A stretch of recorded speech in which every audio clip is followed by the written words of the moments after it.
قالوا آمنا برب العالمين. Bismillahirrahmanirrahim. Assalamualaikum warahmatullahi wabarakatuh. Waalaikumsalam warahmatullahi wabarakatuh.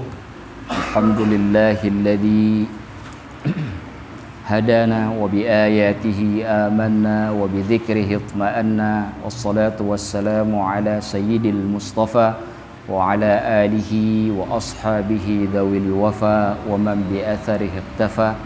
Ashhadu an la ilaha illallah wahdahu la syarika lah wa ashhadu anna Muhammadan abduhu wa rasuluh. Allahumma salli wa sallim wa barik ala Muhammadin wa ala alihi wa ashabihi ajma'in. Rabbi shrah li sadri wa yassir li amri wa hlul 'uqdatam min lisani yafqahu qawli, amma ba'd. Teman-teman yang dimuliakan oleh Allah Subhanahu wa taala, malam ini menandakan kita sudah siap menyambut bulan Ramadan. Tadi juga sudah dibacakan oleh teman-teman dari grup qasidah tentang qasidatut tarhib di syahri Ramadan. Ya insyaallah kalau kita diberikan umur panjang oleh Allah, minggu depan insyaallah kita akan menyongsong bulan yang paling indah. Malam ini sengaja memang kita sepakati untuk bikin qasidah burdah. Qasidatul burdah disebutkan oleh ulama itu tafuqu ala kulli qasidatin, qasidah yang melampaui semua qasidah yang pernah ditulis. Tidak ada qasidah yang lebih istimewa dalam penulisannya dibanding dengan qasidah burdah. Ada 3 sebab yang bisa saya berikan ke teman-teman apa sebabnya qasidah burdah ini istimewa. Pertama, Imam Al-Busiri sendiri, ada orang membacanya Imam Al-Busairi, ya. Orang Mesir menyebutnya Busir karena Busir itu nama tempat. Jadi Al-Busiri itu nisbah kepada tempat. Jadi pengucapan yang paling sesuai dengan kaidah bahasa Arab itu Al-Busiri. Imam Al-Busiri ini beliau ahli sastra, penyair ulum. Jadi qasidah burdah itu ditulis dengan bahasa Arab yang sangat istimewa. Bahkan orang yang belajar bahasa Arab sendiri belum tentu bisa paham artinya langsung. Itu qasidah burdah. Keistimewaan qasidah burdah karena bahasanya yang sangat istimewa dan tinggi. Yang kedua, dari keistimewaan dari sisi bahasa, qasidah burdah itu terkadang maknanya tidak hanya terbatas pada tulisan tekstual, sehingga banyak ulama kemudian mensyarah qasidah burdah. Di antara yang mensyarah itu adalah Ibnu Hajar Al-Haythami. Bahkan Ibnu Hajar Al-Haythami itu menyebut Imam Al-Busairi ini dengan kalimat ablaghul fusaha wa afsahul bulagha. Orang yang paling bagus bahasanya, yang paling fasih di antara orang-orang yang paling istimewa bahasanya. Karena belum ada qasidah seindah qasidah burdah. Dan di Mesir sendiri qasidah burdah ini sangat terkenal karena memang Imam Al-Busairi sendiri beliau tinggal di Mesir. Beliau orang Mesir meskipun asalnya bukan orang Mesir. Beliau itu berasal dari bangsa Barbar. Barbar itu sebutan untuk orang-orang dari Afrika Utara, tepatnya dari keturunan orang Maroko. Jadi aslinya beliau itu orang Maroko, lahir di Mesir, besar di Mesir, belajar di Mesir, sempat tinggal di daerah beliau, kemudian beliau pergi ke Kairo untuk menuntut ilmu lebih lanjut dan kembali ke tempatnya. Belakangan beliau meninggal di Iskandaria karena beliau memang tinggal kemudian di wilayah Iskandaria, di Alexandria. Bahkan di Alexandria itu ada sebuah masjid. Orang Mesir itu sering menyebut dengan nama Al-Abasiri. Ya, kita ke sana itu ada masjid Al-Abasiri namanya. Itu kalimat plesetan secara pengucapan dari Imam Al-Busiri. Nah, di masjid itu ada 2 kuburan. Satu kuburannya Imam Al-Busiri, yang satu lagi kuburannya guru beliau, yaitu Abul Abbas Al-Mursi. Abul Abbas Al-Mursi ini murid langsung dari Imam Abul Hasan Asy-Syadzili, pendiri tarekat Asy-Syadziliyah. Makanya Imam Al-Busairi ini beliau tarekahnya Syadziliyah, ya. Ala hadrati Al-Qutbil Wali Al-Imam Al-Baligh Asy-Syaikh Abil Hasan Asy-Syadzili lahul Fatihah.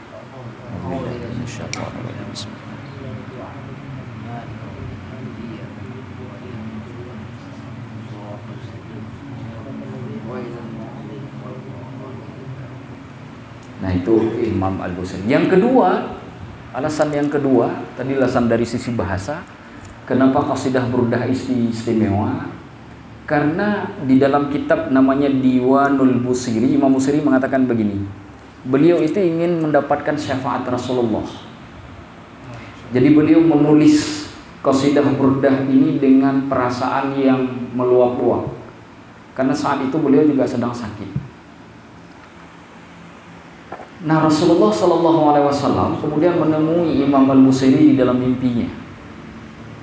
Ketika Rasulullah Shallallahu Alaihi Wasallam menemui Imam Al-Busairi, Imam Al-Busairi itu terkena penyakit namanya Al-Falaj.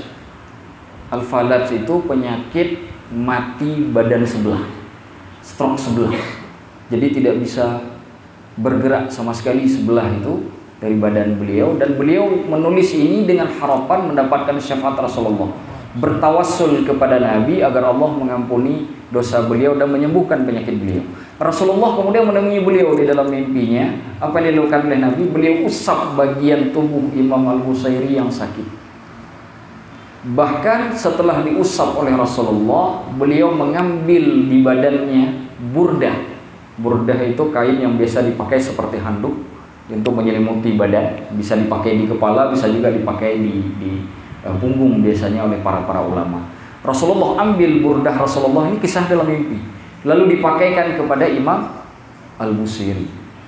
Dan ketika Imam Al-Busairi bangkit dari tidurnya, sakitnya sembuh, dan beliau namakan kasidah yang beliau tulis itu dengan nama Al-Burdah.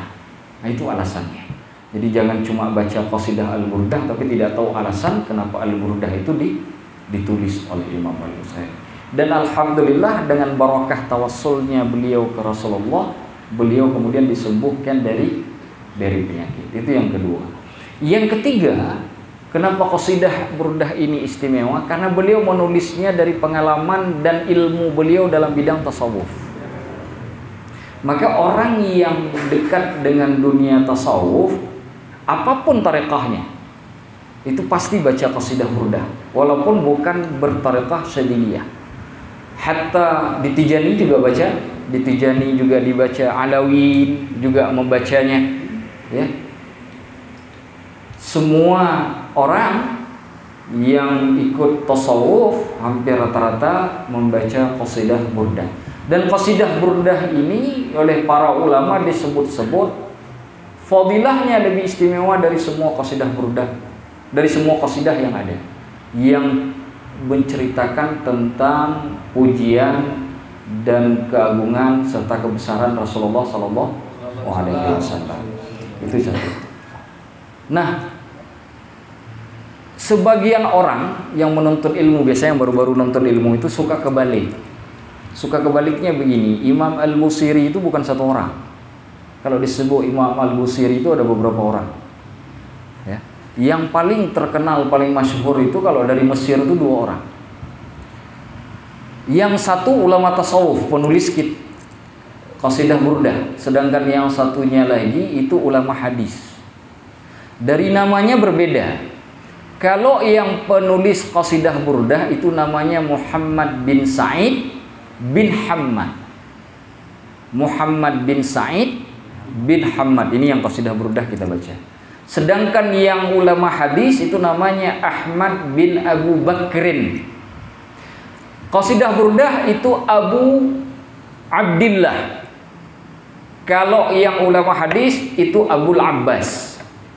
Yang ulama qasidah burdah itu Syarafuddin. Sedangkan yang ulama hadis itu Syihabuddin. Ini dekat-dekat itu. Jadi kadang-kadang orang kebolak-balik gitu. Imam Syihabuddin Al-Busiri itu bukan penulis qasidah burdah, itu ulama hadis. Yang penulis burdah Imam Syarafuddin Al-Busiri, itu hati-hati. Dan dua-duanya sangat terkenal. Kalau yang ulama hadis, kebetulan saya di Al-Azhar itu belajar ilmu hadis, jadi sangat familiar dengan Imam Al-Busiri yang ulama hadis itu. Beliau bahkan belajar hadis adalah salah seorang ulama besar dari Mekah, dari Arab Saudi, dari Nabawi pada masa itu, yaitu Nuruddin Al-Haythami. Imam Nuruddin Al-Haythami ini penulis kitab hadis namanya Majma'uz Zawaidi wa Manba'ul Fawaid. Itu gurunya. Ke dalam ilmu fikih gurunya malah dalam mazhab Syafi'i guru-guru yang sangat hebat. Imam At-Tanuhi, Imam Al-Bulqaini. Itu guru-guru yang dari ulama hadis. Sedangkan Imam Al-Busirinya Qasidatul Burdah itu lebih dikenal sebagai syair, penyair, sebagai ahli sastra dan ulama tasawuf. Ada juga yang menyebutkan bahwa beliau juga ulama fikih, tetapi kefakihan beliau tidaklah sampai luar biasa sebagaimana ulama-ulama fakih seperti Imam Al-Bulqaini, Imam Ar-Rayani dari mazhab Syafi'i lainnya. Tetapi beliau ulama yang sangat masyhur dalam ilmu tasawuf. Itu sebabnya kenapa qasidah burdahnya mendekatkan orang untuk cinta Allah dan cinta Rasulullah, karena kekuatan tasawufnya yang sangat luar biasa. Nah, ini dibedakan supaya kita tidak salah. Kalau kita baca kitab-kitab Arab, itu semuanya menyebut kalimat Imam Al-Busiri. Tidak ada penyebutan siapa yang dimaksud. Maka kita lihat konteksnya. Kalau yang diceritakan hadis berarti Imam Busirinya murid dari Nuruddin Al-Haythami. Tapi kalau disebutkan tentang tasawuf berarti Imam Busiri murid dari Abul Abbas Al-Mursi yang merupakan murid dari Abul Hasan Asy-Syadili. Jadi begitu cara membedakannya. Nah, ini terkait dengan Qasidatul Burdah. Kenapa istimewa? Dan di semua qasidah yang pernah ada, Qasidah Burdah merupakan qasidah yang paling banyak kitab syarahannya, kitab penjelasannya paling banyak. Banyak sekali ulama yang mensyarah. Bahkan di antara yang mensyarah ulama Syafi'i terkenal, yaitu Ibnu Hajar Al-Haytami, penulis kitab Tuhfatul Muhtaj. Nah, Ibnu Hajar Al-Haytami ini kalau kita sekolah di pondok pesantren seperti di NU, itu siapa yang sudah ngaji Tuhfatul Muhtaj, itu ilmunya sudah mumpuni. Beliau mensyarah kitab khusus untuk membahas tentang qasidah burdahnya Imam Al-Busiri. Nah, itu salah satu keistimewaannya qasidah burdah. Nah, teman-teman, khususnya yang membaca qasidah burdah, ketika membaca qasidah burdah diniatkan bertawassul kepada Rasulullah. Apalagi kan teman-teman punya kesempatan membacanya sangat sering karena diundang ke sana kemari, maka selalu bertawassul kepada Nabi, niatkan apapun yang diinginkan. Jika punya penyakit, niatkan semoga dengan tawassul ke Nabi Allah menyembuhkan penyakit. Begitu juga kalau misalkan belum punya jodoh, pengen segera dapat jodoh, tawassul ke Allah biar dapat jodoh. Jodohnya jodoh yang soleha. Oh, pengen naik haji, pengen naik umroh belum kesampaian, nabung belum cukup, baca qasidah burdah, tawassul ke Nabi dengan niat untuk berziarah ke Rasulullah sekaligus menjalankan salah satu ibadah yang istimewa yaitu umroh. Jadi setiap baca qasidatul burdah itu diniatkan tawassul kepada Nabi. Maka tadi bagus sekali ada tawassul kepada Nabi dari tariqahnya Tijaniyah, ya. Nah, teman-teman yang mungkin belum ikut tariqah seperti di sini juga boleh niatkan tawassul kepada Nabi, niat aku membaca qasidatul burdah sambil bertawassul kepada Rasulullah SAW, beliau sebutkan keinginannya. Niatkan apa keinginan teman-teman? Yang pengen punya pekerjaan biar dapat pekerjaan yang layak, yang belum punya jodoh dapat jodoh yang soleha, ya. Sudah soleha cantik pula. Subhanallah. Sekali mendayung 2-3 pulau terlampaui. Udahlah cantik, solihah, kaya. Tuh kan, begitu disebut kaya semuanya pada bilang amin kan. Tadi pas disebut solihah nggak ada yang bilang amin. Nah, itu dia salahnya di situ. Makanya nggak dapat yang solihahnya. Subhanallah. Itu sekilas tentang qasidah burdah, dan insya Allah nanti pada sesi selanjutnya kita akan bicara tentang Ramadan. Saya tidak akan cerita tentang fikih Ramadan, tapi akan cerita beberapa fadail Ramadan. Sebagai salah satu pengingat buat teman-teman, kitab tentang fadilah-fadilah bulan Ramadan adalah salah satu tema yang paling banyak ditulis oleh ulama. Saya ulangi, kitab tentang fadilah Ramadan itu salah satu tema yang banyak diambil oleh para ulama untuk dijadikan sebagai referensi kitab-kitab tulisan para ulama.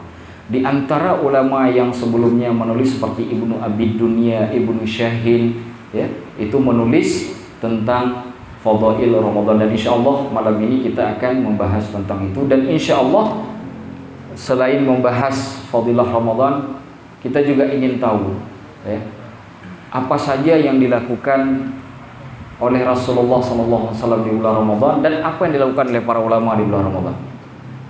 Karena begini, kita sering salah kaprah dalam memahami apa yang harus kita lakukan di bulan Ramadan. Dan saya sudah insya Allah di sini menyiapkan beberapa referensi yang saya ambil dari beberapa kitab yang insya Allah nanti akan saya bacakan bahasa Arabnya, ada hadis-hadisnya. Semoga tarhib Ramadan kita bukan hanya sebagai pengingat biar kita sudah siap untuk menyambut bulan yang istimewa ini, tetapi kita juga punya pengetahuan dan ilmu yang cukup agar kita bisa masuk ke bulan Ramadan dengan cara yang istimewa.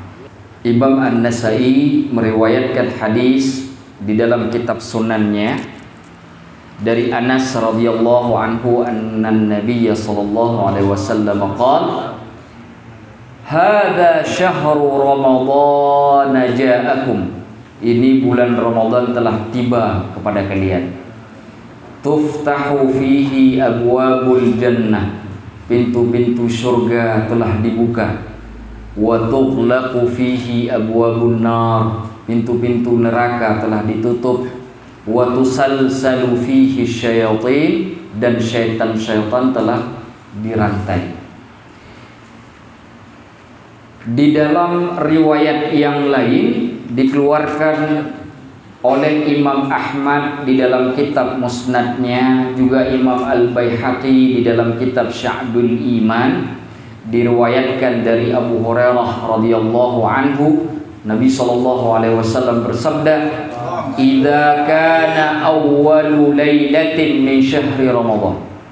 Apabila telah tiba malam pertama bulan Ramadan.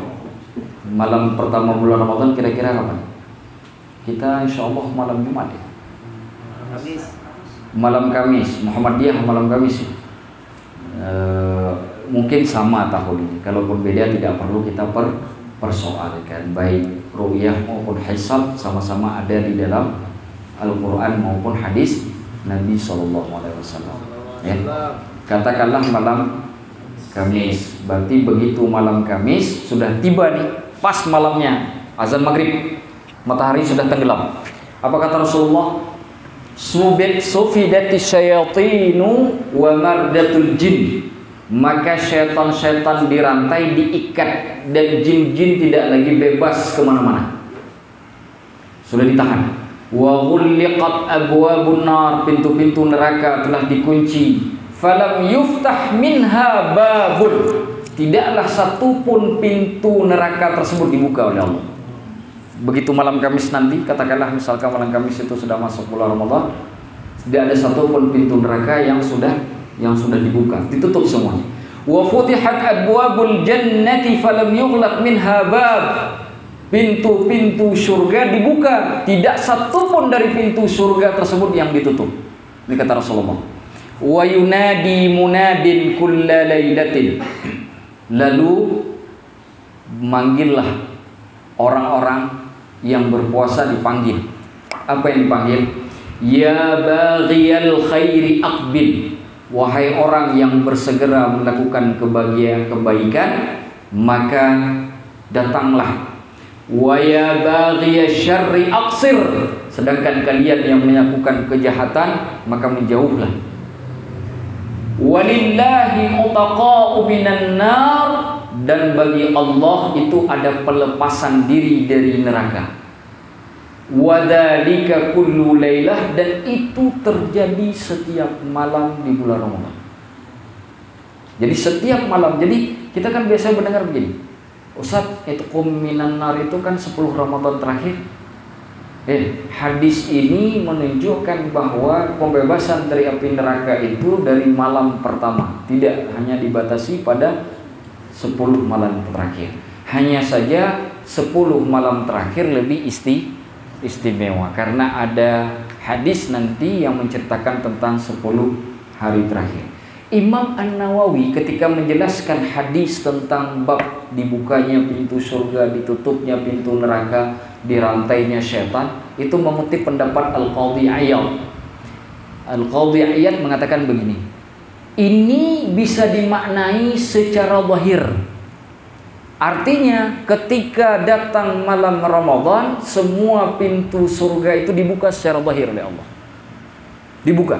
Padahal kita tahu pintu surga itu nggak dibuka kecuali nanti di hari kiamat. Kapan dibuka hari kiamat? Ketika Rasulullah datang ke pintu surga. Lalu ditanya oleh malaikat Ridwan di dalamnya, siapa ini di luar? Kata Rasulullah, aku Muhammad. Lalu malaikat Ridwan menjawab, laka futihat, pintu surga itu untukmu dibuka. Tapi khusus malam bulan Ramadan, tidak hanya untuk Rasulullah, tapi untuk semua umat Rasulullah. Itu dibuka. Begitu juga dengan pintu neraka. Kalau nanti di padang mahsyar, neraka itu begitu dihadapkan ke hadapan umat manusia, dikumpulkan di padang mahsyar, dia mengeluarkan suara yang menakutkan. Kata Rasulullah dalam hadis, tidak ada satupun suara yang lebih menakutkan daripada suara neraka. Tapi di malam bulan Ramadan Allah tutup.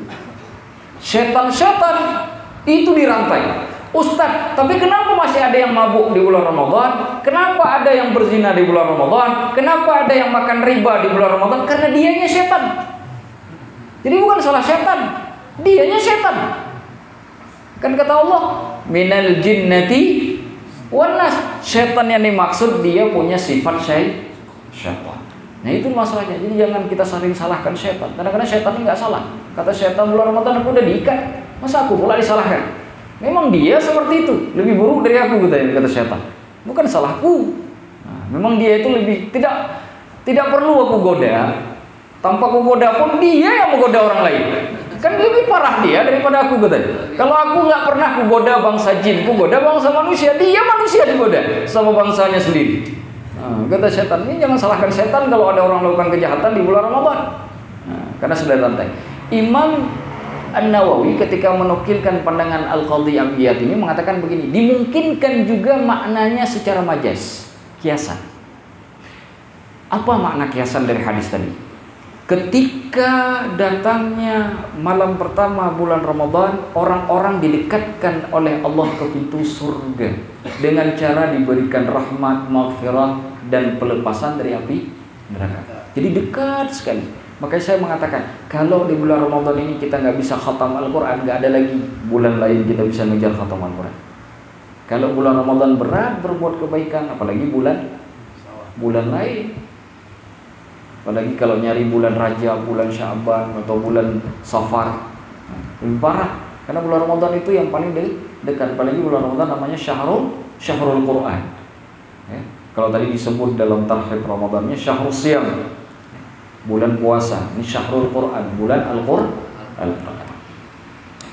Lalu Rasulullah SAW juga berfirman, sebagaimana diriwayatkan oleh Imam Muslim dalam kitab sahihnya dari Abu Hurairah, di mana beliau bersabda, as-salawatul khams, salat 5 waktu, wal jum'atu ilal jum'ati, satu Jumat ke Jumat yang lainnya, wa ramadhanu ila ramadhan, satu Ramadan ke Ramadan yang lainnya, mukaffiratu ma bainihinna idza jtanabal kabair, itu akan jadi penghapus dosa apabila dia tidak melakukan dosa besar. Ada kan dosa-dosa kecil dosa-dosa kecil terlintas di hati, rasa tidak senang ke orang lain, tapi belum ada bentuk perbuatannya, masih dalam hati, masih perbuatan dosa kecil. Nah, dosa kecil ini jika kita melakukan sholat 5 waktu dengan benar, khusyuk karena Allah Ta'ala, begitu juga sholat Jumat, nggak malas-malasan. Kita kan sholat Jumat kalau bisa pas iqamah datang, ya kan? Kecuali memang ada masalah, ketiduran atau apa, itu cerita lain. Kemudian Ramadannya juga kita tidak berpuasa dengan benar-benar.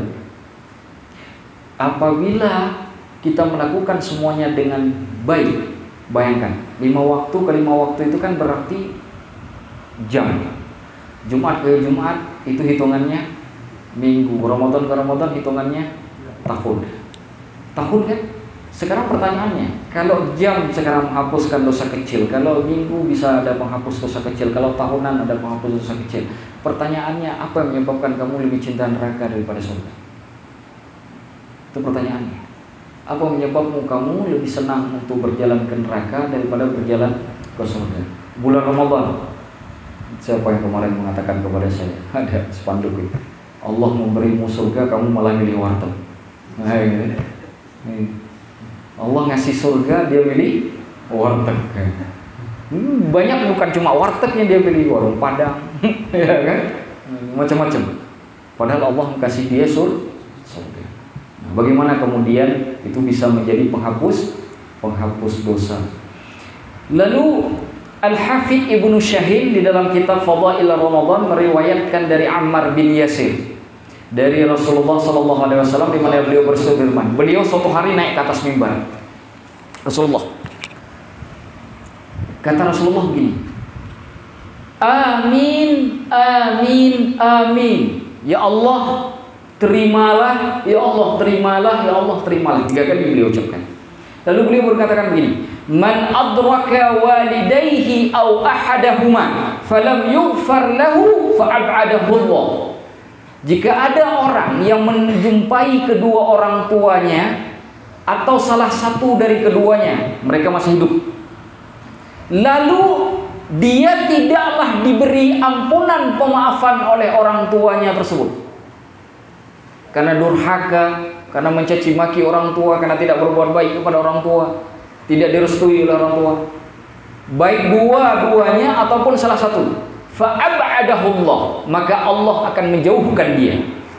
Kata Allah, enggak ada ridho. Makanya ada hadis ridallahu fi ridha walidain.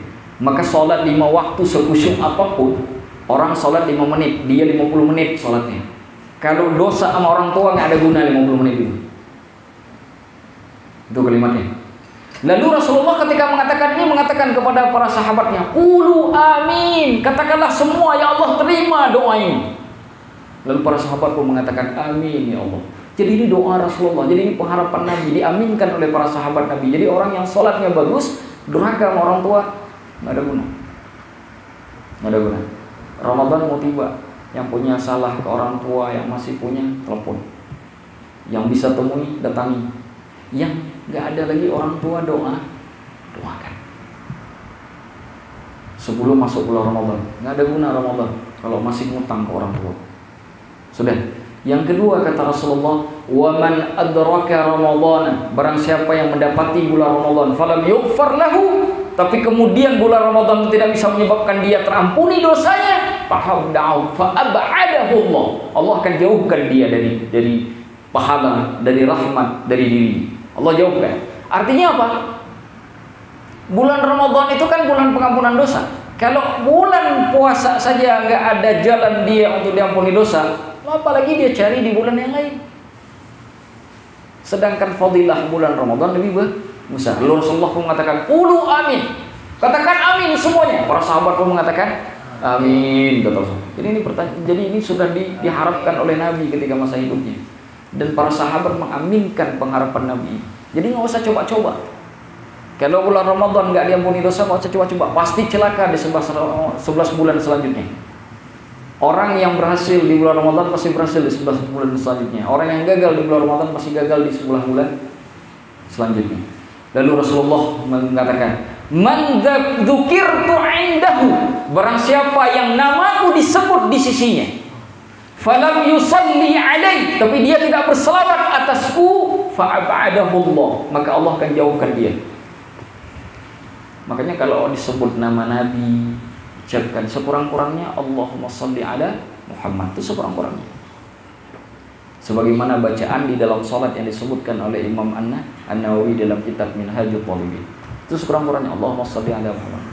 Sempurnanya Allahumma salli ala Muhammadin wa ala alihi wa ashabihi ajma'in wasallim.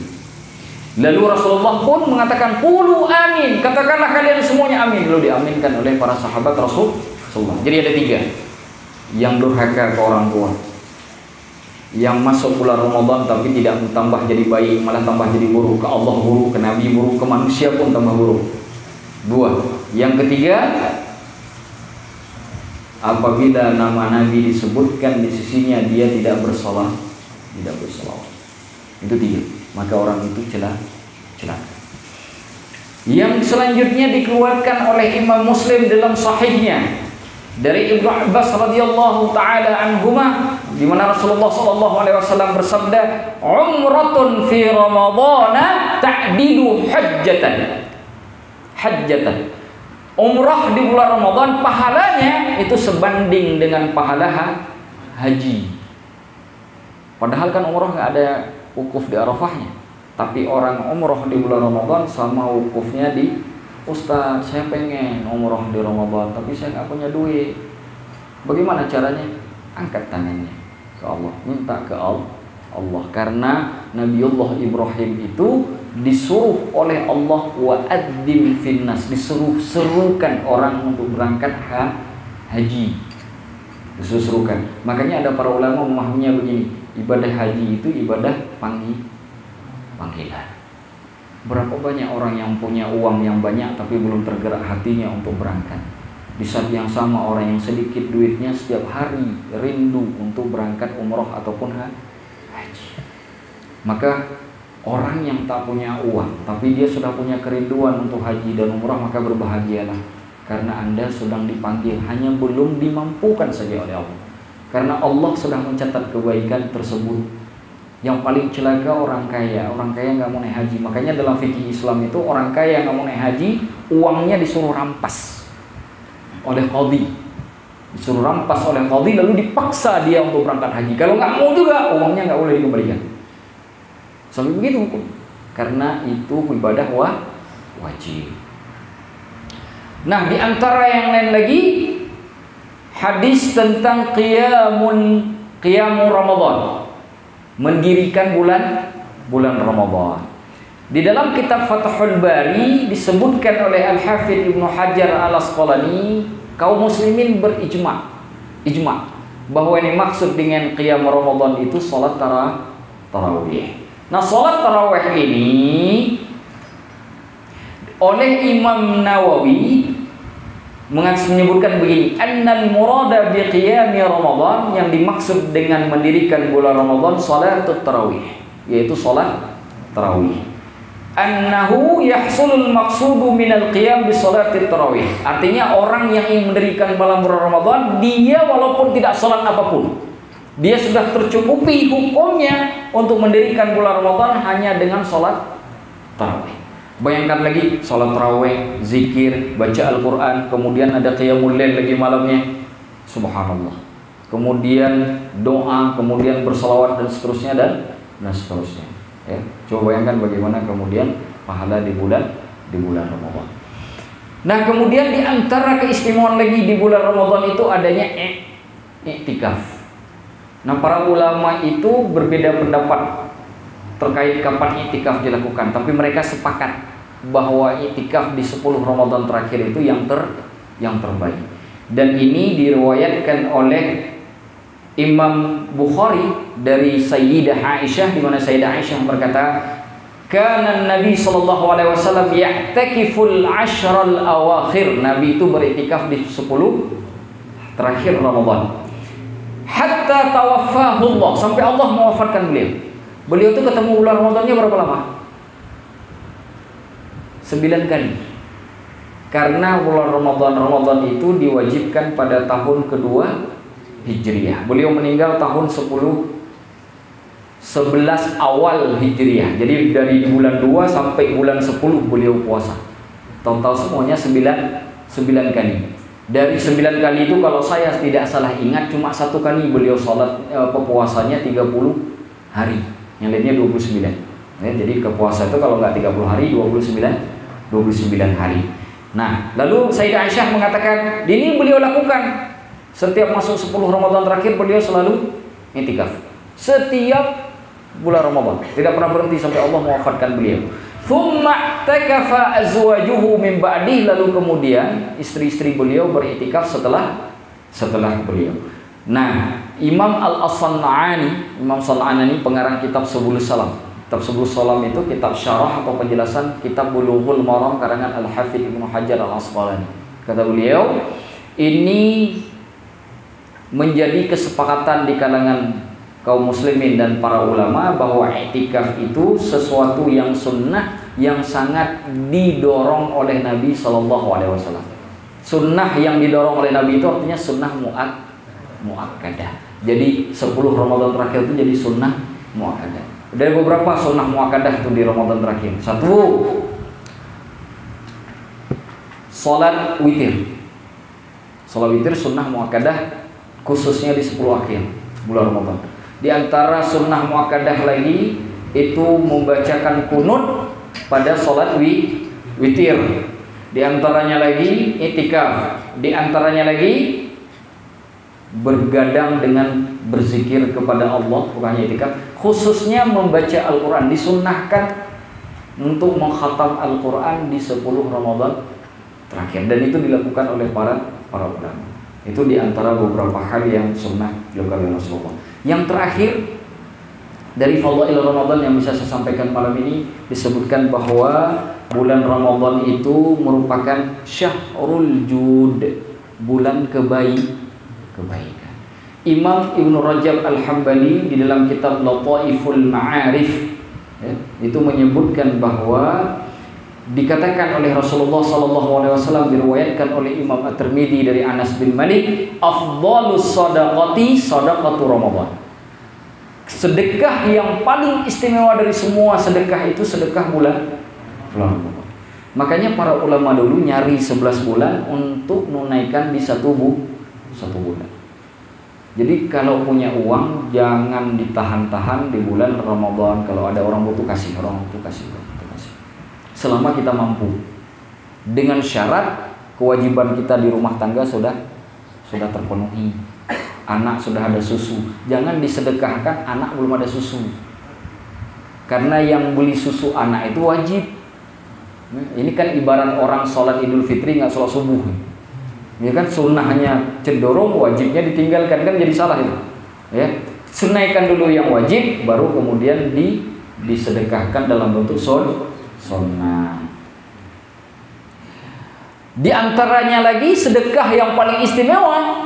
Kan tadi sedekah, dari semua sedekah yang paling istimewa adalah sedekah Ramadan. Di antara sedekah yang paling istimewa, memberi makan orang yang berbuka puasa. Itu di antara sedekah yang paling istimewa di bulan Ramadan. Kata Rasulullah SAW dalam hadis yang diriwayatkan oleh Imam Tirmidzi dari jalan Zaid bin Khalid, kata Rasulullah, man fattara shaiman, barang siapa yang memberikan makan kepada orang yang berbuka puasa, falahu mithlu ajrihi, maka dia akan mendapat pahala seperti pahalanya orang berpuasa. Min ghairi an yanqusa min ajri shaimi syai', dengan syarat orang yang berpuasa tadi tidak terkurangi apapun dari pahala yang dia dapatkan. Jadi kalau dia dapat pahala 100, kita dapat 200. 100 buat pahala kita berpuasa, 100 lagi buat ngasih makan orang yang berbuka puasa, 200. Ustaz, bagaimana kalau saya kasih makan orang 1000 orang berbuka puasa? 1000 lah pahala. Ya kan? Kalau dihitung 1 jadi 1000, kalau dihitung 100 berarti jadi banyak lah. Banyak. Makanya di Mesir itu kalau bulan Ramadan sekitar 400 atau 500 meter, bahkan ada yang 100 meter, itu ada namanya Maidatur Rahman. Maidah, meja makan. Ar-Rahman, Allah. Jadi Maidatur Rahman itu artinya menu yang disiapkan atas nama Allah. Itu siapapun boleh masuk ke situ. Orang kaya, orang miskin, semua buka puasanya pakai daging selama bulan Ramadan. Jadi saya punya cerita tuh waktu di Mesir dulu. Suatu hari saya ngantar orang ke bandara bulan Ramadan, karena yang saya antar nih mau balik ke Indonesia sore setelah asar. Jadi di sekitar jam 5 begitu saya baru balik. Jadi ketemu buka puasanya di jalan, di angkot. Ya, kalau kita tuh di angkot. Nah, yang menariknya waktu di angkot itu begini. Jadi pas di depan salah satu kios besar, biasanya itu kalau di Mesir itu ada kios. Kalau kita di sini kedai kopi, di sana itu kedai teh. Kedai teh itu lebih terkenal di sana daripada kedai kopi. Nah, di Mesir itu kedai teh itu semua menu teh yang dia miliki dikeluarkan pada bulan Ramadan. Ratusan cup, ratusan gelas diletakkan di depan. Yang udah kosong taruh lagi, yang udah kosong letakkan lagi. Semua orang yang lewat, mau jalan kaki, mau naik mobil, yang lagi naik angkotan, semua di stop. Mereka itu anak-anak muda, bukan orang tua, anak-anak muda yang masih bulajang-lajang belum menikah. Semua stop, di stop, diberikan, kasih kurma, dikasih minum teh, dikasih kue, semua. Jadi buka puasanya begitu. Di Mesir itu sebegitu. Saking orang senangnya berbagi itu. Karena afdhalus sedekah sedekah Ramadan, sedangkan di antara sedekah yang paling baik adalah memberi makan orang berbuka puasa. Insya Allah orang yang memberi makan orang berbuka puasa tidak ada satupun yang Allah kurangi dari dia, bahkan insya Allah akan Allah tambahkan. Lalu yang paling diingat oleh teman-teman, ini kita musimnya musim hujan, kadang-kadang udah mulai panas nih. Ya. Kalau musim hujan jangan terlalu senang dengan dinginnya. Kalau panas bulan Ramadan jangan berkeluh kesah dengan panasnya. Kalau dingin nikmati itu sebagai nikmat. Kalau panas nikmati itu sebagai syarat agar kita bebas dari panasnya hari kiamat. Dan Abu Darda sahabat Rasulullah itu mengatakan begini, sumu yauman syadidan harrahu li harri yaumin nusyur. Puasalah kalian pada hari yang sangat berat panasnya, supaya kalian terlepas dengan panasnya pada hari kebangkitan. Tasaddaqu bisadaqatin li syarri yaumin asir. Berilah sedekah dengan satu sedekah yang menyebabkan kalian lepas pada hari yang sangat sulit terlepas. Jadi itu ibadah di bulan Ramadan. Begitu puasa, kehausan, panas, selama tahan. Walaupun panas sekali, mungkin teman-teman kerja di luar segala macam, jadi kerja di lapangan, tahan. Ya Allah, semoga aku lepas dari panasnya neraka dengan panasnya di bulan Ramadan ini. Lalu bersedekah, ya Allah, jadikan sedekah ini sebagai istimewa agar aku terlepas dari hari-hari yang sulit di hari kebangkitan nanti. Begitu caranya. Nah, itu di antara beberapa dari fadhail bulan Ramadan yang telah kita sebutkan dari hadis dan juga pandangan para ulama. Teman-teman yang dimuliakan oleh Allah Subhanahu wa taala, di bulan Ramadan itu ada satu malam yang sangat istimewa, yaitu malam Lailatul Qadar. Bahkan Allah menurunkan surah khusus untuk bicara tentang malam Lailatul Qadar. Ada yang menyebutkan begini dari ulama tafsir. Kalau kita baca kitab tafsir itu, ada ulama dari kalangan Bani Israel. Kalangan ulama Bani Israel ini selama 80 tahun itu siang harinya berjihad di jalan Allah. Siang hari. Malam harinya itu zikir kepada Allah. Tidurnya hampir bisa dikatakan sedikit. Kalau kita kan beda kalau tidur. Pulas banget ya. Bahkan saking pulasnya kadang-kadang kita suka menambah-nambah pulau di peta. Ya, tapi ceritanya nambahnya di bantah. Itu kalau tidur kita ya. Tapi ini tidak. Siangnya jihad, malamnya zikir. Kan berapa lama? 80 tahun lamanya. Bani Israel. Sekarang begini, berapa banyak umat Nabi Muhammad yang hidupnya panjang umurnya? Kita 100 tahun aja udah luar biasa itu. Ada yang 30 tahun lewat, ada yang 40 tahun udah selesai hidup. Banyak sekali kan? Sehingga kemudian dia tidak akan bisa mengejar ibadah orang dari kalangan Bani Israel. Maka Allah ingin mengatakan begini, kalau Muhammad itu adalah Rasulku yang teristimewa, umatnya yang istimewa, lantas apa istimewanya kalau ada di kalangan Bani Israel ibadahnya seperti itu? Maka Allah berikan Lailatul Qadar yang sama kebaikannya, bahkan lebih baik kebaikannya dari 1000 bulan. Sekarang pertanyaannya, 1000 bulan itu berapa tahun? 1 bulan 12 12 bulan. Kira-kira berapa tahun itu? Jangan takut untuk menghitung karena nanti kita makan kebuli lagi. Jadi capek-capek menghitung sekarang ada gantinya insyaallah. Berapa? 83 tahun. Lebih banyak daripada ibadahnya ulama dari kalangan Bani Israil tadi. Coba ya. Hanya dengan satu malam Lailatul Qadar. Cuma jadi masalah cuma satu dengan malam Lailatul Qadar. Kita nggak tahu pastinya kapan. Rasulullah menceritakan sifat-sifat malam bulan Lailatul Qadar itu. Malam hari itu tidak panas dan tidak dingin. Panas tidak, dingin tidak. Pagi harinya matahari keluar tapi tidak ada sinar. Pernah melihat matahari di langit itu tapi nggak ada sinarnya? Nah itu. Siapapun yang dapat di pagi harinya matahari itu tuh, tadi malam Lailatul Qadar tuh, cuma udah lewat. Kasiatnya sudah lewat. Maka di 10 Ramadan itu, karena Rasulullah di dalam hadis Sahih Bukhari begini, adraktu Lailatul Qadri wa qad unsituha, kata Rasulullah. Aku mendapati malam Lailatul Qadar, lalu aku dibuat oleh Allah lupa kapan malam itu. Dibuat lupa oleh Allah sehingga beliau tidak tahu kapan pastinya. Untuk apa dibuat lupa? Kalau beliau tidak dibuat lupa, nanti umat Nabi Muhammad itu ibadahnya cuma malam Lailatul Qadar itu aja. Misalkan malam 27, saya selama 30 Ramadan malam 27 aja. Yang 1 sampai 30 selain 27 lebih buruk daripada malam yang lainnya.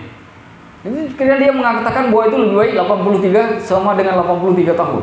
Makanya dibuat lupa oleh Allah.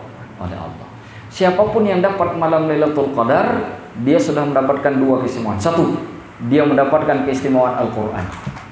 Karena Al-Quran diturunkan di malam Lailatul Qadar. Tidak ada yang lebih baik di atas muka bumi ini kecuali Al-Quran. Semua buku, semua kitab, nggak ada yang lebih baik daripada Al-Quran.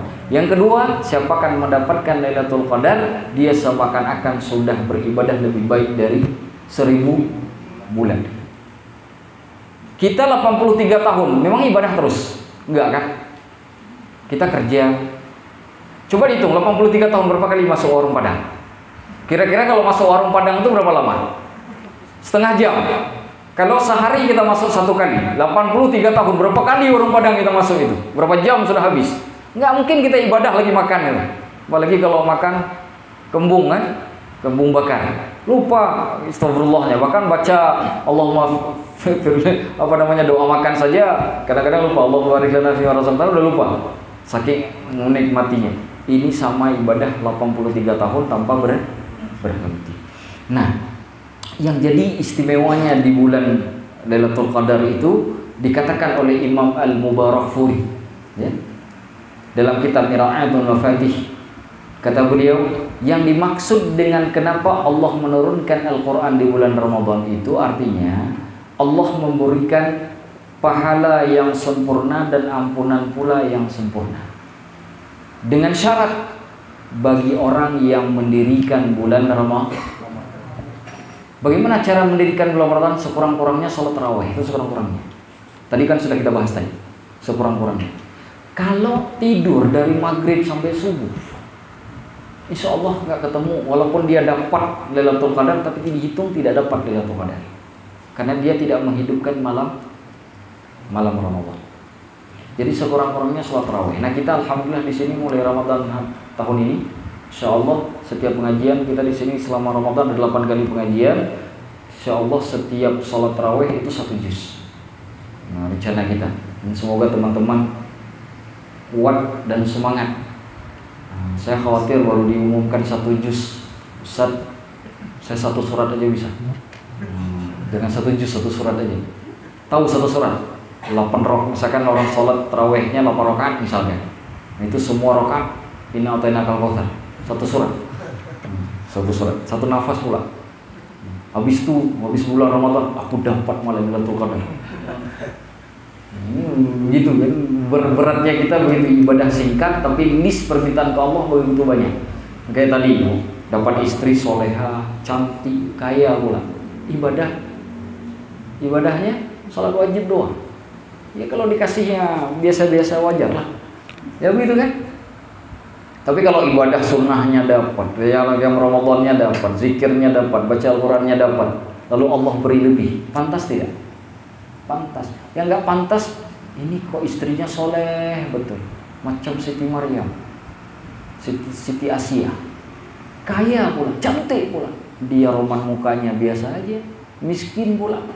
Tinggal di rumah istrinya, modal cuma pakaian di badannya. Ibadahnya juga setengah-setengah. Ya kan? Sholat ada yang bolong-bolong pula. Kok bisa dapat yang begitu? Jangan-jangan itu istidraj.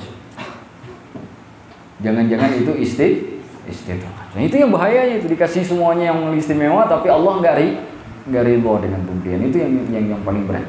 Nah, jika kita lihat terkait dengan bulan Ramadan. Bulan Ramadan bulan yang terbaik. Di bulan Ramadan ada hari terbaik, yaitu sholat hari Jumat. Kemudian ada malam yang terbaik pula, yaitu malam Lailatul Qadar. Malam di mana Al-Quran diturunkan. Ustaz, kenapa Allah mengatakan Allah menurunkan Al-Quran di malam Lailatul Qadar? Kata para ulama, ada hadis dari para ulama, dan sepakat para ulama tafsir, semua nabi dan rasul diberikan kitab diturunkan oleh Allah pertama sekali itu di bulan Ramadan. Semuanya, dari Nabi Adam sampai dengan Nabi Muhammad, semuanya diturunkan di bulan Ramadan. Kenapa Al-Quran diturunkan di bulan Ramadan? Allah ingin memilih yang terbaik di bulan yang terbaik,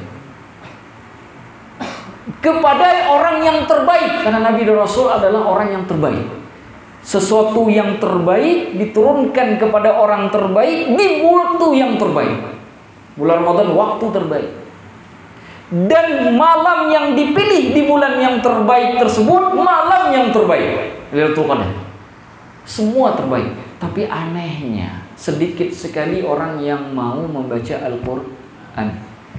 Berapa banyak anak-anak muda sekarang baca Al-Quran aja nggak beres, nggak ngerti mana panjang pendek, nggak ngerti bedakan shad dengan sa, nggak bisa membedakan antara shad dengan dha. Inna lillahi wa inna ilaihi raji'un. Lalu mengatakan aku cinta Al-Quran. Pret, kata orang di samping, kata teman di samping, pret katanya. Karena kan orang begitu kan, aku cinta betul. Pembuktian tidak ada, kata teman, pret yang di samping. Ya gitu. Ini kalau teman aja tahu bilang pret, apalagi malaikat, apalagi Allah. Ya kan? Makanya nanti ada orang di hari kiamat dipanggil oleh Allah begini. Ya Allah, aku beri sedekah. Ini ngaku orang yang ahli sedekah. Aku beri sedekah ya Allah. Kata Allah, enggak, kau enggak beri sedekah. Kenapa ya Allah? Aku beri sedekah karena enggak, engkau tidak memberikan sedekah itu karena aku, tapi engkau memberikan sedekah untuk dirimu, supaya engkau dikenal orang, supaya engkau dipuji orang, bukan karena aku. Maka hari ini tak kuhitung pahala sedekahmu. Datang lagi orang lain yang bawa pahala sholat. Begitu juga, kata Allah, enggak, kamu enggak sholat karena aku. Kamu sholat biar dipandang oleh orang itu kau orang alim. Kau dipandang oleh orang lain kau ahli ibadah, biar kau dipandang oleh orang lain kau hebat. Kata Allah, enggak ada pahala sholatmu. Coba yang enggak. Kalau kita datang dengan pahala Ramadan, Allah mengatakan enggak, kau Ramadan karena ketemu dengan orang. Ketika enggak ketemu dengan orang, ibadahmu lebih jelek daripada ketemu orang. Kita ini kan biasanya kalau depan orang itu kan luar biasa ibadahnya. Tapi kalau lagi sendiri suka kacau balau. Makanya ada kalimat dari Hasan Basri begini. Kata beliau, Hasan Basri, tarkul ma'siyati aisaru min talabi taubah. Meninggalkan maksiat itu lebih mudah daripada minta ampunan, daripada bertobat. Kalau bahasa dokter, menjaga lebih baik daripada mengobati. Jadi sebelum dokter bikin password itu, slogan itu, Allah dan Rasulnya sudah duluan, para ulama sudah duluan. Menjaga lebih baik daripada mengobati. Maka meninggalkan maksiat lebih baik, lebih enak, lebih mudah, lebih hebat, lebih luar biasa, lebih istimewa daripada nuntut ampunan ke Allah. Kenapa? Karena nuntut ampunan, ada yang diampuni atau tidak, tuh buktinya. Aku sudah taubat di dunia. Kata Allah, enggak, kau enggak taubat. Kau taubat karena engkau merasa supaya aku mudahkan duniamu. Kan kita begitu, ngasih sedekah. Kan sekarang ada yang model begitu kan, sedekah Avanza biar dapat Alphard. Lalu sedekah apalagi bisnis sih sebenarnya. Kalau kamu sedekah, masalah Allah ngasih Alphard itu cerita nanti. Tapi engkau tak niatkan ketika engkau beri sedekah ngasih avanzamu supaya Allah ganti Alphard. Maka orang seperti itu gak dihitung pada sedekahnya. Orang kamu sedekah bukan karena Allah, engkau sedekah untuk duniamu kok. Kau sedekah Avanza biar aku berikan. Maka sekarang lagi heboh kan. Berilah sedekah segini gini kan. Itu jadi kacau. Akhirnya apa? Sedekah bukan lagi karena Allah, tapi karena kepentingan dunia. Maka Allah mengatakan, engkau tak sedekah karena aku, engkau sedekah karena duniamu. Maka tak kuhitung pahala sedekahmu hari ini, kata Allah. Sebagaimana dulu kamu tidak ingat kepadaku, maka hari ini di padang mahsyar ini pun aku tak ingat kepadamu, kata Allah. Kita masa mau diingat orang, sedangkan kita sendiri suka melupakan orang. Nah, apalagi kita dengan Allah. Bagaimana mungkin kita kemudian, ini kan kita sering begitu, kalau lagi lapang kita ingat Allah, kita jadi nggak ingat Allah. Tapi begitu susah, mulai itu menangis, ya Allah ampuni dosaku ya Allah. Allah kasih itu, ditambah lagi rezekinya, lupa lagi sama Allah. Kenapa? Udah banyak duitnya, petenteng ke sana kemari, bawalah motor pakai knalpot, yang knalpot jangankan manusia, malaikat kaget. Iya kan? Knalpotnya jangankan manusia, malaikat yang kaget. Begitu, petenteng. Tapi begitu Allah ambil semuanya, baru ya Allah, aku banyak dosa ya Allah. Allah ganti, balik lagi seperti itu. Dan itu sudah terjadi di masa Quraisy dulu, masa Quraisy bangsa Quraisy. Datang Abu Sufyan ke Rasulullah, hadisnya riwayat Muslim dari Abdullah bin Mas'ud. Datang ditimpakan dengan masa paceklik orang-orang Mekah. Datang Abu Sufyan minta ke Rasulullah, ya Rasulullah, tuh orang Quraisy sedang menderita, orang Mudhar sedang menderita ya Rasulullah. Lalu kata Rasulullah, kalian ingin minta pengampunan dari Allah, kalian gak beriman kepada Allah. Lalu turunlah surah Al-Qamar itu. Surah Al-Qamar turun ayat 10, 11, 12, 13 itu turun. Cerita apa? Kalau nanti Allah ganti, Allah perbaiki dia akan kembali lagi ke asalnya. Makanya orang kalau lagi miskin, lagi duit 1.500.000, itu ibadahnya mantap. Begitu Allah kasih 10 juta, langsung drastis. Mana contohnya? Tak labah giliran 1 kambing tiap waktu, tepat waktu sholat tuh, berjamaah. Giliran udah 10 kambing, mulai itu udah masbuk, masih sholat, lebih masbuk. Giliran 100 kambing, sudah mulai kagak bolong-bolong sholat di masjid. Kata Rasulullah, di mana tak labah? Dulu paling di saf depan, sekarang jangankan di saf depan, di saf belakang pun gak kelihatan. Ternyata sudah sibuk sama kambing. Nah, itu yang terjadi. Nah, itu bulan Ramadan ini bulan untuk perubahan. Baik, terakhir di sesi ini ada 3 ibadah yang paling penting yang dilakukan oleh Rasulullah di bulan Ramadan. Pertama, Rasulullah melakukan banyak zikir di bulan Ramadan, siang dan pun malam. Yang kedua, Sholat, teman-teman nih, khususnya majelis Rabbana, jangan cuma dengan sholat wajib. Sholat sunat mana? Sholat sunat khususnya yang sunnah muakkadah, terutama sholat rawatib. Sholat rawatib itu ada sunnah muakkadah, ada sunnah ghair muakkadah. Kalau di dalam kitab Al-Fiqhul Islami wa Adillatuh karangan Syekh Wahbah Az-Zuhaili, itu ada 10 yang muakkadah, ada yang 12 yang ghair muakkadah dalam mazhab Syafi'i. Mana 10 yang muakkadah? 2 rakaat sebelum sholat subuh, itu sunat fajar. 2 rakaat sebelum sholat zuhur, 2 rakaat sesudah sholat zuhur. Sudah berapa itu? 6. 2 rakaat setelah sholat maghrib, 2 rakaat setelah sholat isya, 10. Selain itu hukumnya sunnah ghair muakkadah. Minimal tuh yang muakkad itu jangan ditinggalkan. Malam harinya usahakan sholat taraweh beserta dengan witir. Sekurang-kurangnya witir mah 1 rakaat. Taraweh berapa rakaat, Ustaz? Kalau fatwa di Mesir dari Lajnah Darul Fatwa Mesir sudah tidak dipermasalahkan, baik sholat 8 rakaat maupun 20 rakaat ataupun lebih. Di Maroko itu ada masjid sholat tarawehnya tanpa batasan rakaat, dari sejak ada isya sampai subuh. Nah, cuma biasanya pemainnya banyak cadangan, nggak ada yang mampu sampai subuh kan. Nah, artinya yang dimaksud dibuka terus sholatnya, nggak berhenti tuh. Nah, tidak ada perdebatan. Hanya begini, Darul Ifta Mesir itu bukan lagi memperdebat jumlah rakaat, tapi cara pelaksanaan. Kalau ngambil 8 rakaat, bacaannya panjang. Kalau ngambil 20 rakaat, berarti bacaannya pendek. Pendek bacaan, panjang rakaatnya. Pendek rakaatnya, panjang bacaannya. Kenapa begitu? Karena masa Umar bin Abdul Aziz, orang-orang Madinah sholat tarawih itu 36 rakaat. Kenapa? Karena orang Mekah ada tawaf. Mereka habis sholat tarawih, antara salam dengan salam yang satunya lagi itu ada jeda. Namanya tarawih itu kan istirahat. Mereka tawaf. Madinah mau tawaf di mana? Apalagi kita Depok. Tawaf mana? Hah? Nggak mungkin bikin replika nanti. Karena di Depok tuh ada Imam Mahdi. Dia ngaku dirinya Imam Mahdi, bikin replika Ka'bah di samping rumahnya, tapi sudah tobat, alhamdulillah. Nah, jangan ya begitu. Makanya kemudian mereka panjangkan rakaatnya jadi 36 rakaat. Yang jadi masalah sudahlah 8 rakaat, inna atainakal kautsar. Ini jadi masalah nih. Udah pilih 8 rakaat. Kalau bisa sholatnya 2 rakaat. Seperti sholat qiyamul lail. Sholat qiyamul lail, sholat tahajud itu kan 2 rakaat. Kalau bisa 2 rakaat. Enggak 8 rakaat atau 20. Kalau panjang rakaat, pendek bacaan. Itu contoh. Insyaallah kita di sini sholat nanti 1 juz.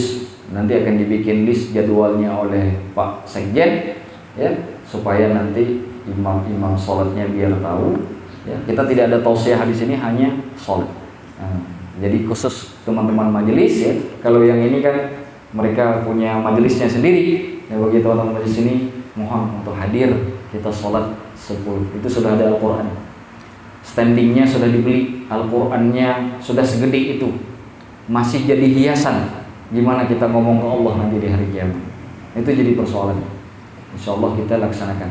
Nanti di season selanjutnya saya akan jelaskan bagaimana para ulama melakukan puasa, apa mereka kerjakan selama bulan puasa.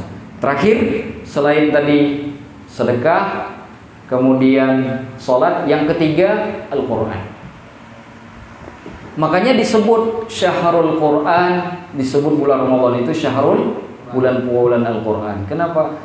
Karena Rasulullah SAW itu paling banyak diajarkan Al-Quran oleh malaikat Jibril ya bulan Ramadan, hampir tiap malam. Tiap malam Rasulullah didatangi oleh malaikat Jibril itu diajarkan Al-Quran di Masjid Nabawi tiap malam. Tetapi nanti ada ulama yang meninggalkan belajar karena fokus untuk baca Al-Quran. Sehari 2 kali khatam Al-Quran. 30 juz, 60 juz jadinya kan, kalau dikali 2 kan 60 juz. Kalau kita bukan 60 juz, juz Al-Furqan waktu buka puasa, juz jeruk, juz juga kita, tapi juz Al-Furqan, juz jeruk gitu. Ya kan? Jangankan sehari khatam Al-Quran, 1 bulan tak ada yang khatam Al-Quran. Inna lillahi wa inna ilaihi raji'un. Terus bulan Ramadannya ngapain? Ustaz, saya banyak zikir. Tinggalkan semua zikir itu kalau Al-Quran lebih penting. Karena para ulama semuanya melakukan itu. Bahkan i'tikaf di masjid, zikir yang terbaik baca Al-Quran. Bukan doa, zikir disepakati oleh para ulama. Zikir terbaik pada i'tikaf itu baca Al-Quran. Itu zikir terbaik. Maka wajib khatam. Ini saya mau nanya, sepakat nggak kita khatam Al-Quran bulan ini? Tahun inilah. Siap? Siap ya? Siap. Yang nggak ada Al-Quran tunjuk tangan. Nanti saya kasih Al-Quran nih. Jadi biar nggak ada alasan lagi. Karena memang kita banyak alasan. Ustaz, saya susah kalau baca pakai HP, Ustaz. Kenapa? Begitu baca kalau baca di Al-Quran, saya qulu sufaha'u mina, ada telepon sebentar ya lagi baca Quran. Ini susah Ustaz saya. Iya kan? Susah saya khatam. Ya udah saya kasih Al-Qurannya, mushafnya. Bagi yang nggak punya Al-Quran, biar bisa khatam Al-Quran. Kalau nggak bisa juga khatam Al-Quran, saya tak tahu lagi harus bantu seperti apa. Saya hanya bisa doakan supaya Allah buka hatinya. Ini itu karena cuma Allah yang bisa semua bantu dia. Wajib khatam minimal 1 kali. Jangan 1 juz. Kalau khatamnya 1 juz, khatamnya 1 juz. Oh, salat tarawih aja 1 juz, sudah khatam itu. Berat itu 1 Al-Quran 30 Jos, syukur-syukur dikali 3, dikali 2, ya. Walaupun belum nyampe 60 kali khatam Al-Quran, ya. Semua. Nah, gimana caranya? Nih teman-teman majelis, kalau kerja, bagi yang kerja, karyawan bawa Al-Quran sama bawa tasbih. Tasbih buat zikir, Al-Quran buat dibaca. Begitu nanti jam istirahat, ya, atau mungkin naik kereta api, baca. Jangan malu karena ini bulan Ramadan. Niatkan karena Allah, karena kejar target untuk khatam Al-Quran. Yang jualan, yang dagang, atau yang nge-grab, nah, begitu lagi nunggu orang, baca Al-Quran, buka. Ya. Yang lain-lain, yang nggak ada kerjaan atau mungkin yang mahasiswa segala macam, biar mudah baca Quran, jauhi bergaul dengan orang-orang yang nggak benar selama Ramadan. Satu kali Anda rusak diri Anda di bulan Ramadan, jauh Al-Quran. Yang punya pacar, talak. Bulan Ramadan, talak dengan inna lillahi na'udzubillahi min dzalik. Bulan Ramadan ini supaya apa? Nggak akan sampai dengan Al-Quran. Ada yang punya pacar di sini? Ada. Nah, malam ini habis pulang dari kajian, talak. Kalau nanti hari ini ku talak engkau wahai pacarku dengan astaghfirullahaladzim, supaya aku bisa memenangmu nanti dengan bismillahirrahmanirrahim. Begitu. Kalau nggak mau ditalak sekarang, bagaimana kita pinang dia dengan bismillah? Orang ditalak, orang kita pacaran aja sudah dosa, ya enggak? Jadi talak dia dengan astaghfirullahaladzim, biar ku pinang dia dengan bismillahirrahmanirrahim. Begitu, insya Allah. Kemudian teman-teman yang nggak benar tuh, yang masih mabuk, yang masih ngegelek, yang masih apa segala macem, ya. Oh, ada juga yang ngegelek di sini. Oh, nggak ada. Oh, ya. Kirain ada. Mau saya berhenti dulu ini bacanya, buat kita kajian dia taubat dulu. Nah, langsung kita talqin malam ini. Kalau masih ada. Ya, jadi insya Allah bulan Ramadan ini intinya begini. Terakhir di season ini kita mohon kepada Allah, kalau ini Ramadan yang terakhir, ya Allah jadikan ini Ramadan terbaikku yang pernah aku jalani. Ya Allah, kalau ini bukan Ramadan yang terakhirku, jadikanlah Ramadan ini salah satu yang terbaik dari Ramadan yang pernah aku jalani. Begitu niatnya. Amin ya rabbal alamin. Ibnu Rajab Al-Hambali itu menukilkan di dalam kitab Lataiful Ma'arif, kata beliau, kana az-Zuhri idza dakhala Ramadhan qala. Imam Ibnu Syihab Az-Zuhri. Ibnu Syihab Az-Zuhri ini imam tabi'in, guru dari Imam Malik, pendiri mazhab Maliki. Apabila masuk bulan Ramadan, beliau berkata, fa innama huwa tilawatul Qur'ani wa it'amut ta'am. Bulan Ramadan itu bulan baca Al-Quran dan memberikan makan orang yang tak punya makanan. Saya ulangi. Kata Ibnu Syihab Az-Zuhri, bulan Ramadan bulan baca Al-Quran dan juga bulan memberi makan orang yang tak punya makanan. Qala Ibnu Abdul Hakam. Ibnu Abdul Hakam berkata, Ibnu Abdul Hakam ini murid juniornya Imam Malik. Beliau orang Mesir. Ketika Imam Syafi'i pindah ke Mesir, itu singgah ke tempat Ibnu Abdul Hakam dan dimuliakan. Bahkan ada ulama yang menyebutkan Imam Syafi'i itu meninggal dunia di tempatnya Ibnu Abdul Hakam. Karena Imam Syafi'i itu murid seniornya Imam Malik dibanding Ibnu Abdul Hakam. Apa kata Ibnu Abdul Hakam? Kana Malik idza dakhala Ramadan. Imam Malik apabila masuk bulan Ramadan, yafirru bin qiraatil hadis. Beliau meninggalkan majelis yang baca hadis. Wa mujalasati ahli ilmi. Dan beliau meninggalkan untuk duduk dengan orang-orang yang ahli ilmu. Beliau sendiri ngapain? Wa aqbala ala tilawatil Qur'ani minal mushaf. Beliau ambil mushaf Al-Quran, beliau baca, bukan dihafal, beliau baca. Jadi bukan hafal Al-Quran pun, kalau mau ikut Imam Malik, tahu Ustaz, kalau begitu saya nggak usah hadir lagi majelis bulan Ramadan. Kenapa? Imam Malik tuh meninggalkan majelis. Ya nggak apa-apa, selain tiga imam majelis. Ini enggak. Majelis tidak hadir, sholat tarawih tidak, baca Al-Quran tidak. Imam Malik itu khatam setiap hari Al-Quran. Setiap hari khatam Al-Quran di bulan Ramadan. Kamu khatam Al-Quran nggak setiap hari di bulan Ramadan? Enggak. Apa alasanmu tinggalkan majelis? Jadi boleh ngambil mazhab Imam Malik, tapi pakai dengan apa yang dilakukan Imam Malik. Kalau tidak, ikuti cerita Ibnu Rajab Hambali tadi, bahwa Rasulullah SAW paling banyak diajarkan Al-Quran oleh Malaikat Jibril itu pada malam bulan Ramadan. Paham kira-kira ya?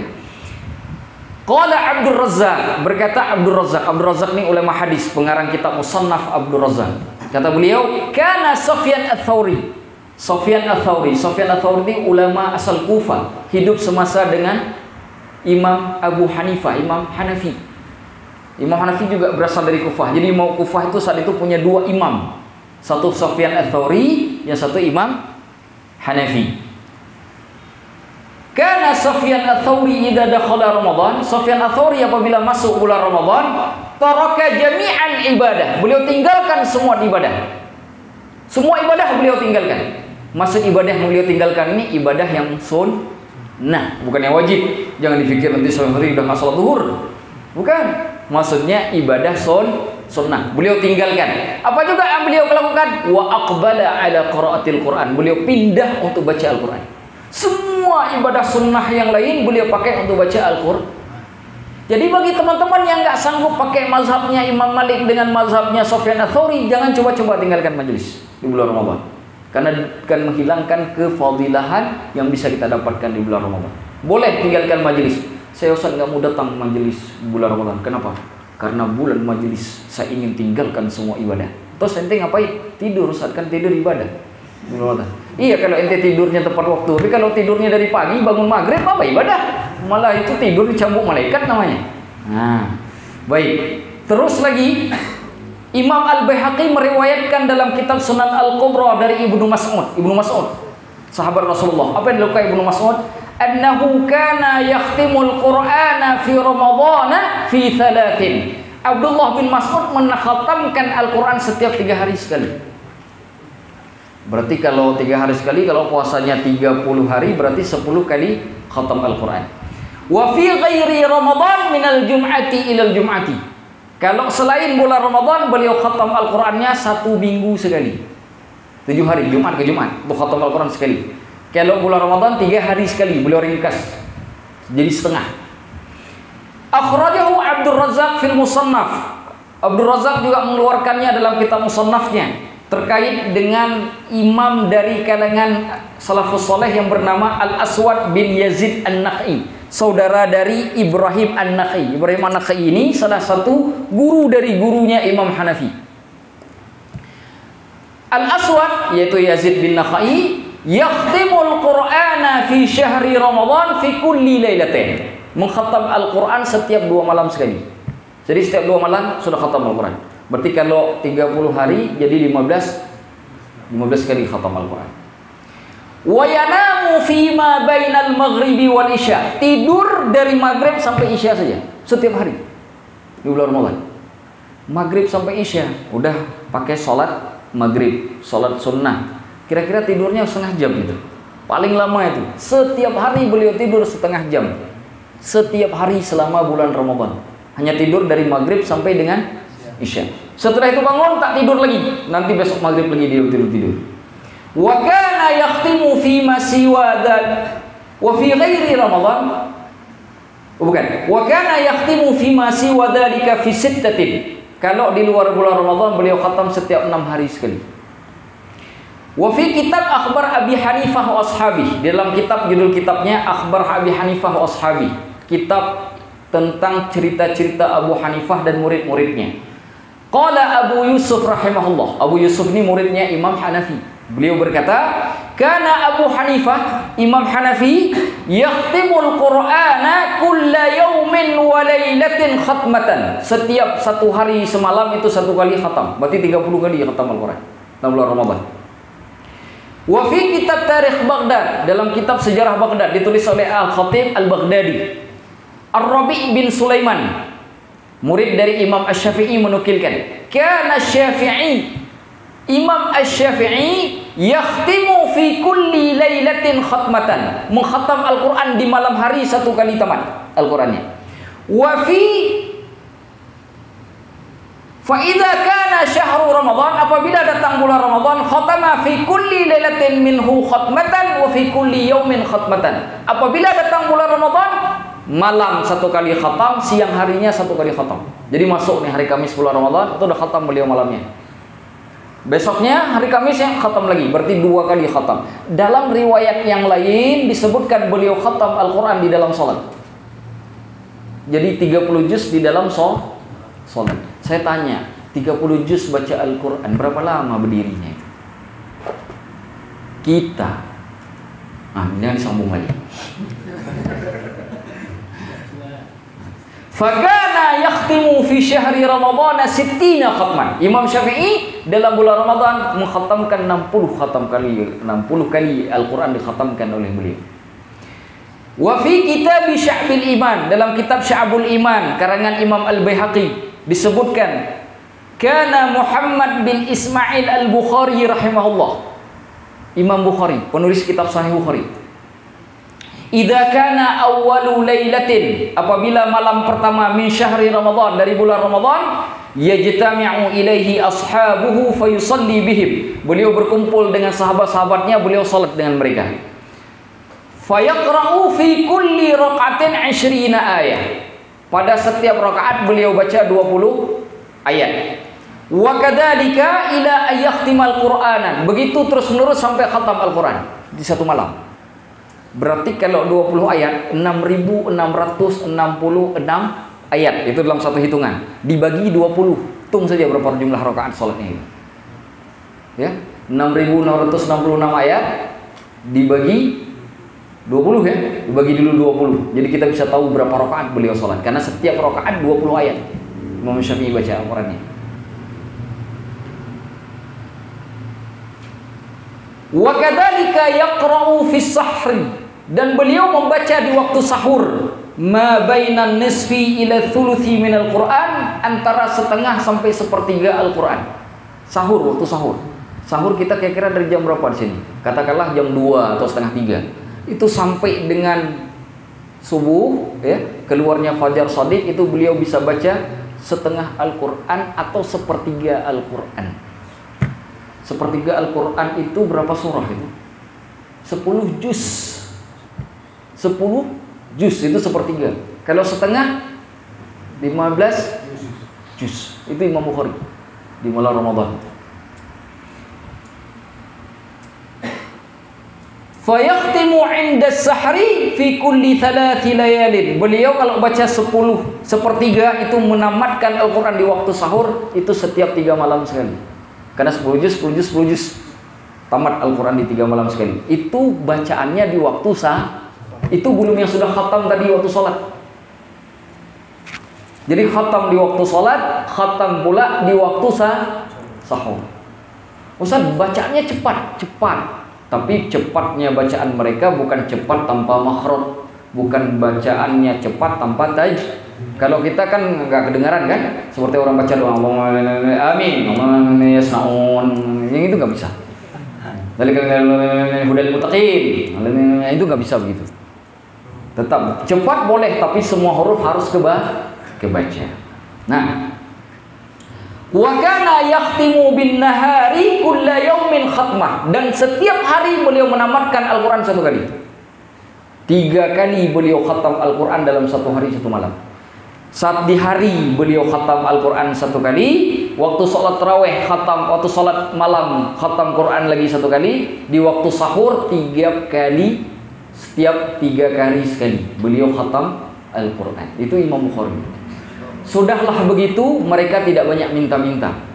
Mereka hanya minta, ya Allah ampuni dosaku, ya Allah rahmati aku. Kalau kita, ya Allah kasih aku banyak uang, kasih aku mobil, kasih aku rumah. Baca Al-Qurannya cuma inna a'tainakal kautsar. Listnya banyak betul. Minta mobil itu pun yang branded punya. Uli nggak mau. Tapi modalnya inna a'taina. Ini menyalahi copyright nggak? Menyebutkan brand misalnya. Kalau ditelevisikan nggak boleh. Gitu ya. Jadi intinya itulah beberapa ulama, ada Sufyan Ats-Tsauri, ada Imam Hanafi, ada Imam Malik, ada Imam Asy-Syafi'i, bagaimana mereka menjalani bulan Ramadan. Pertanyaannya, teman-teman sudah siap baca Al-Quran sebanyak-banyaknya di bulan Ramadan? Minimal khatam Al-Quran di bulan Ramadan. Sudah siap? Siap. Siap ya? Siap. Perlu dibikin list tidak? Absensi. Perlu bikin absensi? Sudah mulai berat. Begitu bikin absensi, waduh ini nggak bisa lagi bohong.